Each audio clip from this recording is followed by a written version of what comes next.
Yo, yo, yo, welcome on into another edition of Michael's Mind, Philly Sports Pod. We got a lot to talk about, and let's just get right into it.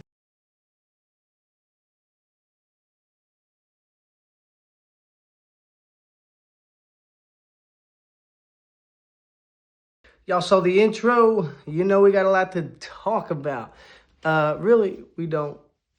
Just baiting y'all. We just got one player really to talk about that we recently signed, and then we got another guy we're gonna get into, and then we're gonna talk about that summer league. Woo!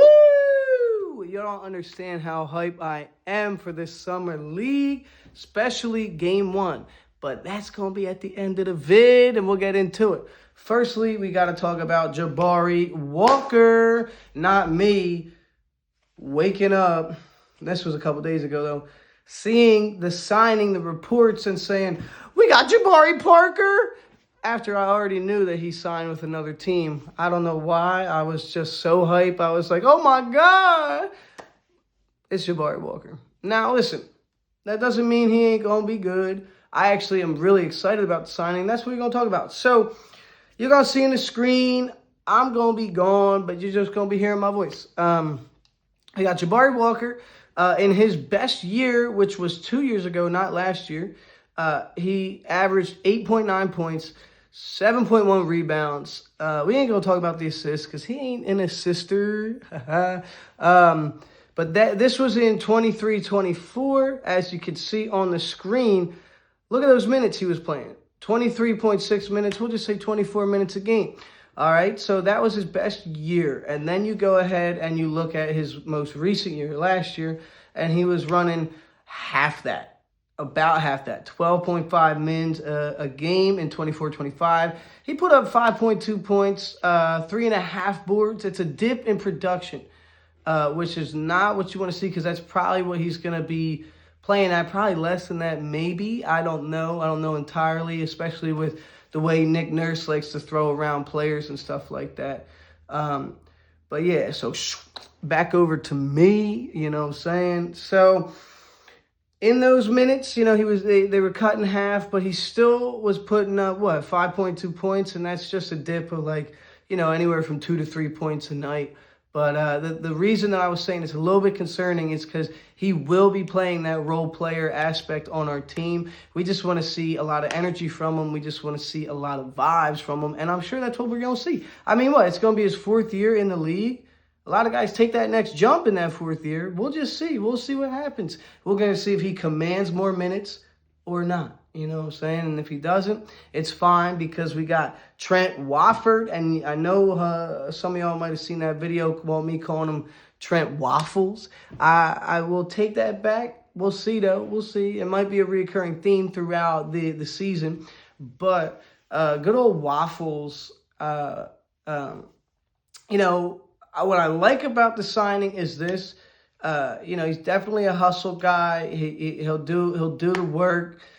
He's got a bit of a handle for the size, which is cool. But my favorite thing is Maxey wanted us to sign him.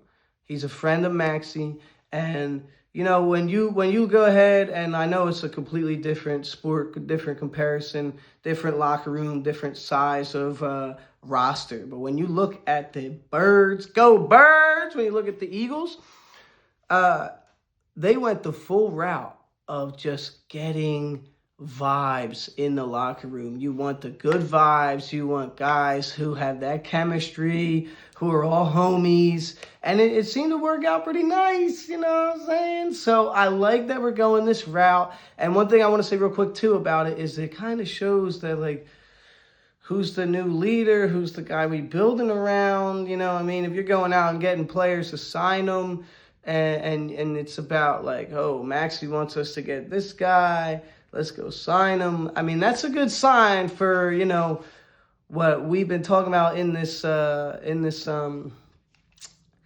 new era of you know, that Maxey McCain sort of vibe. But I love it. I like it a lot. We're gonna get into that summer league.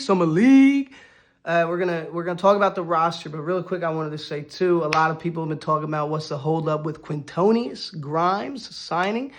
My whole big deal about that right there is his market, man. His market. There's no other team that is going to pay him right now. I mean, maybe. We don't know. Well, we can't be talking for certain. But a lot of the teams that would have went after him, their money's tied up. They went and signed guys. All their money's allocated that they would want to sign to, or that you'd want to put towards a Quentin Grimes signing. So that's just really good for us in terms of, like, you're probably going to see, and that's probably what's taken a while, is Quentin Grimes and his agent are trying to work out the details with us. I will say to Daryl Morey, because I had a video out about us letting him go out and test free agency, how that might not work out in our favor and his price is going to skyrocket. But I think, now it's a good thing that he went out, tested free agency, didn't get many offers, didn't get the money that he wanted at 25 mil, dog. It's kind of crazy, man. But, I would see us signing him now lower into that, like, maybe 16, 18 million a year, which is still a little wild for, 4 guards. But still, I'm saying, like, we're saving some dough on that. I'm more in on that now because it's a cheaper option, and I like the idea of this 4-guard rotation in theory, and that took a little while for me to get into that sort of zeal. But yeah, that's why I would say it's taken so long, is they're trying to work the numbers, because Quentin is gonna have to come down from that 25 mil that he wanted, and that's just what's gonna take some time there. I don't think it's as big of a deal as so many people are making, because what other moves are we gonna be trying to do? I mean, like, it's not like that deal is holding us up from going out and getting other guys. There was reports of us trying to get Chris, I think his name is Boucher, I don't know. You hit me in the comments with the correction. But I like that in terms of, like, a depth power forward piece. He's a vet, he's got size, he can rebound. I like it. Do I love it? Nah, but we gonna figure it out. All right, video's going on too long. Bang! We're getting into this summer league. I'm so excited. I hope you guys are too. First look at VJ Edgecombe. First look at second year at Adem Bona. Man, did he put on some muscle. I'm really, really, really excited about Adem Bona's second year in this league. I think he's going to take it by storm. And that might be a hot take, but I really think he is going to solidify himself as an NBA player, man. I really am excited about that. He seems just, like, happy. He seems like he's got the vibes rolling. It seems like he, like I said, put on some weight, and he didn't lose any of that verticality, which is good. He didn't put on an insane amount of weight, really put on that muscle, which is big for the NBA, especially for him being an undersized center, just under 7 foot. But them lengthy arms, as we always talk about here. All right, so I kind of got into the players a little bit, but you're going to see on the screen, and you probably have been seeing it this whole time, and you're just hearing my voice, is the Summer League roster that we got going on. So I got players to watch, obviously the two I mentioned, Adem Bona and VJ Edgecombe. That VJ Edgecombe's obvious. We're not even going to get into that because I'm sure so many people would talk about that. Another guy who I think, this is just the eye test, there's no crazy reports on it. I think Justin Edwards put on some more pounds in a good way, with some muscle. I'm really high on Justin Edwards and his ability to put the ball on the floor with size. He's just a basketball player, man. He is a basketball player. So he's a player to watch coming into his second year. And yeah, definitely keep your eyes out for him on the court. I mean, he's going to be popping. So even if you weren't looking for him, you're going to see him. And yeah, so I got other honorable mentions for guys to be watching. Alex Reese, we want to see where his development process has gone. Same with Jalen Hood-Schifino. And dang, man, I forgot to see. We're going to stitch it in, so don't you worry. The 6'4" guard, undrafted. I can't believe his name is escaping my mind right now. But like I said, you're going to see it on the screen because we do one take. And then, yeah, so, like, those are the guys I'm real hyped for in the Summer League.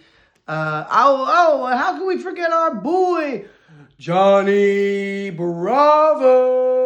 Really, it's Janai Broom, but you know how we switch names around in this channel. But, yeah, that's a guy that I think is going to have a great Summer League, and he is going to turn some heads in terms of guys who are not high on him in terms of the second-round pick. I mean, I'm telling you guys, he's going to average close to 10 rebounds a game, and he's a hustle guy, and he's going to get some assists out there too. I'm guaranteeing you he's going to have a filthy dime one of these Summer League games to VJ Edgecombe cutting in. You know, I bet you Janai Broom is going to be in the post, and he's going to find VJ cutting in, and it's going to be a slamma-jamma, and it's going to be hype, and everyone's going to be like, oh, wow. You know what? I like this guy. I've been saying it for a while, so you can already know. I like Johnny Broom. And yeah, so like right before we get up on out of here,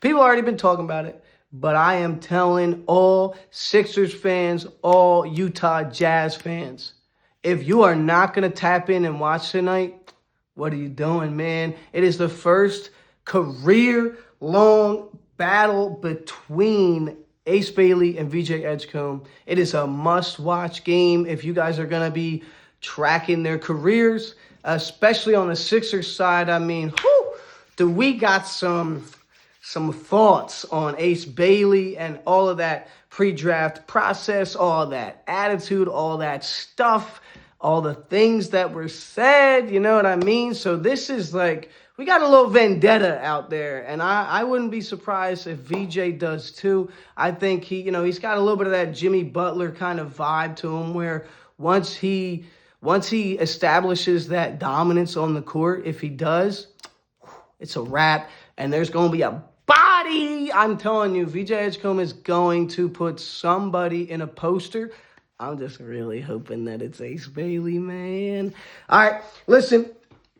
That battle, that career-long battle we've been talking about, it begins tonight. So you better tap in, 9 o'clock, Sixers, Utah Jazz, in Utah.